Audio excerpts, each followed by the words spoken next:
Hello, so glad you could join us on this next episode of Reflect, called The Big Day, from Leviticus chapters 9 and 10. Well, recently, sadly, my uncle died, my Uncle Keith, and he was one of those characters, you've probably got them in your family, kind of an older person that kind of lurks in the background, a man of few words. Me and my sister used to call him Uncle Quiche. For some strange reason, but he was one of those people that's always been there, and he's sadly passed away. An older man, though, he's in his 90s. But as you get older, generally, people around you start dying, and it's a sad fact. But it's one of those things in life that is to be expected as one ages. People are going to die around you. But that's not what we find in today's passage, which is in Leviticus 9 and 10, because the people that die are actually quite young. They're Aaron's sons, the priests. And so in this Torah portion that is read this week, these young men, Aaron's sons, die, and they're in the midst of offering the sacrifices. In fact, it's just been the week of inauguration, it's been the practice run, everything's getting ready, and now these sacrifices, which are designed to foster greater intimacy with God, well, something happens on that big day and it kind of ruins it. It was the day when Moses steps back and Aaron and his sons, right, you've now been commissioned, step into your duty as priests. They've gone through the practice run. Now it's the time for going live without the help of Moses. But those events are devastatingly undercut by the events that happen. So have a look in chapters 9 and 10. On the 8th day, Moses summoned Aaron and his sons and the elders of Israel, and he said, take a bull calf with your sin offering and a ram offering, and have these other offerings, present them before the Lord. And they did that in verse 5. They took the things Moses commanded in front of the tent of meeting, and the entire assembly came near and stood before the Lord. All the people are watching. Everything's been set up. The tabernacle is ready. And now Aaron and his sons, the priestly line, are going to begin on this big day as they begin their duty as priests. And so they make their sacrifices, they make their offerings, they're slaughtering the bulls and the burnt offerings, and they're doing exactly what the Lord has said. And in verse 22, Aaron lifts up his hands towards the people and pronounces the Aaronic blessing. That is found in the book of Numbers. And having sacrificed the sin offering, the burnt offering and the fellowship offering, he stepped down. And Moses and Aaron then went into the tent of meeting. And when they came out, they blessed the people. And it says, verse 23, the glory of the Lord appeared to all the people. Fire came out from the presence of the Lord and consumed the burnt offering and the fat portions on the altar. And when all the people saw it, what did they do? They shouted for joy and fell face down. Wow, can you imagine? It's all so exciting. It's this big day. God's fire comes out and confirms everything that the people have been anticipating.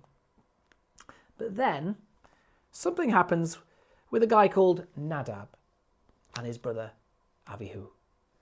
What happens there? Well, it says in chapter 10 of Leviticus that basically these guys, they put a fire in their censers, their sort of pans, they go over it, they add their incense in, and they offer, the word we're not sure, but maybe unauthorized fire, a fire that's not permitted before the Lord, contrary to God's commands.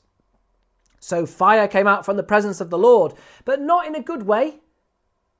Not in a good way. It consumed them. This time the fire doesn't consume the sacrifice and God is pleased. This time the fire comes out and consumes them, burns them. But later on we read that their robes are still intact because they're lifted up by their robes and taken out.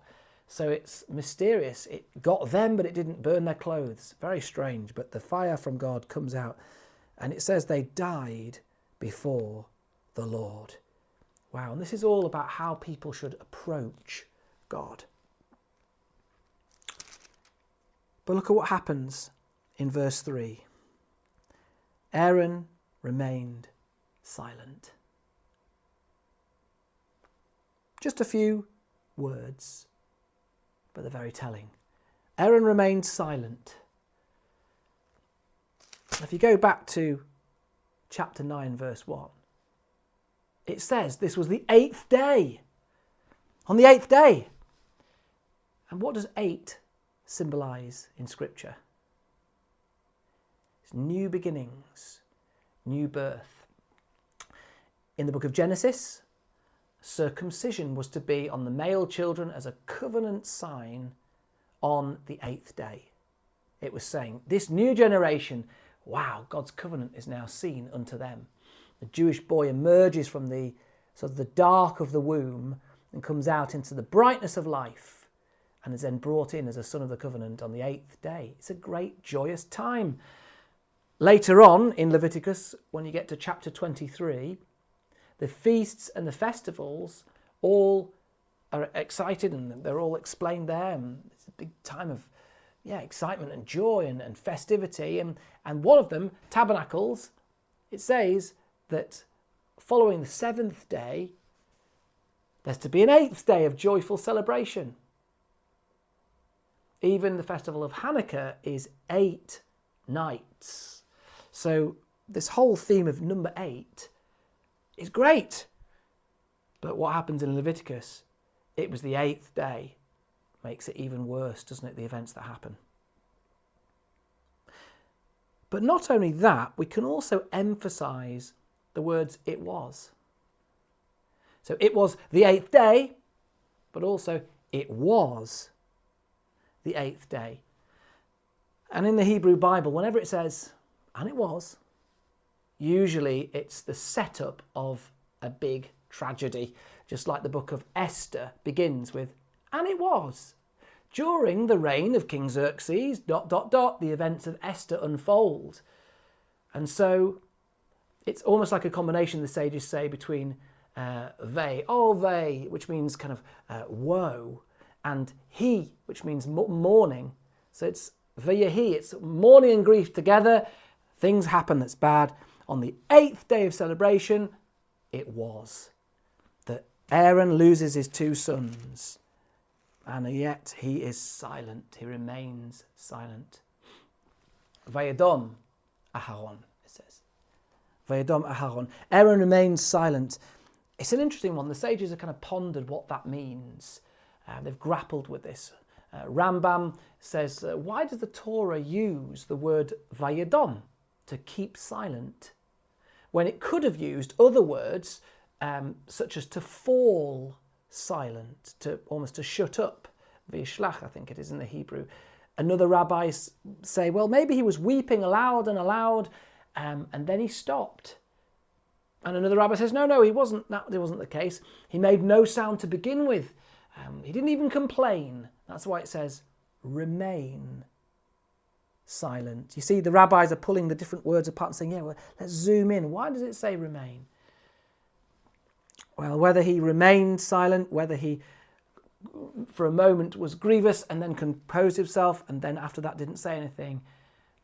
In any case, Moses comes along and actually puts him in line. Moses will quickly tell Aaron, look, let this moment pass. We've got to get on with the ritual. You and your sons are not to drink wine or other fermented drink wherever you go into the tent of meeting, or you will die. And basically, he carries on at the end of the passage there with explaining what is to be done. Whatever was happening in Aaron's head, this teaching is a moment for us to reflect. A moment for us to reflect. You and your sons are not to drink wine. This is verse 8 of chapter 10. Or other fermented drink wherever you go into the tent of meeting, or you will die. This is to be a lasting ordinance for the generations to come. You must distinguish, the text says, between the holy and the common, between the unclean and the clean. And you must teach the Israelites all the decrees the Lord has given them through Moses. And you must teach. This is a teaching moment in the history of Israel. So what would our response be? What application can we draw for ourselves? Well, there's about 4 different response mechanisms to dramatic events, such as this, where his sons die, the Lord consumes them with fire, and it's like, gosh, drama. One of the response mechanisms in us as human beings is fight.